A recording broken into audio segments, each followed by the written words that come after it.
এবার সেই দুশ্চরিত্রা নারী তার পোশাক পরিবর্তন করলো এবং একজন শালীন মেয়ের পোশাক পরে মসজিদের দরজার সামনে গিয়ে দাঁড়িয়ে রইল, যাতে যখনই ছেলেটি আসবে তাকে কোনো না কোনো অজুহাতে ডেকে নিয়ে প্রলুব্ধ করা যায়। সে ছেলেটি যখনই নামাজ পড়তে আসতো কখনোই চোখ তুলে তাকে দেখত না, চোখ নিচু করে মসজিদে প্রবেশ করত এবং চোখ নিচু করেই নিজের ঘরে ফিরে যেত। এভাবে দিন চলতে থাকে, কিন্তু এই ছেলেটি কখনোই চোখ তুলে ওই দুশ্চরিত্রা নারীর দিকে তাকায়নি। একদিন সেই দুশ্চরিত্রা নারী নিজে থেকেই মাটিতে পড়ে গেল। যখন ওই তরুণ মেয়েটিকে মাটিতে পড়ে থাকতে দেখল, তখন ওই তরুণ সবাইকে জিজ্ঞাসা করল, এই মেয়েটি কে?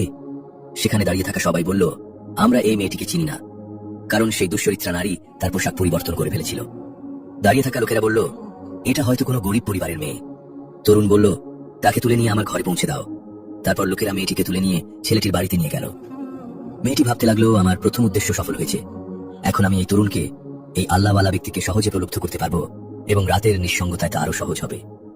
সে ছেলেটি এশার নামাজ পড়তে মসজিদে গেল। ওই নারী তার অপেক্ষা করছিল। সে এসে জিজ্ঞেস করলো, আপনার শরীর এখন কেমন? সে দুশ্চরিত্রা নারী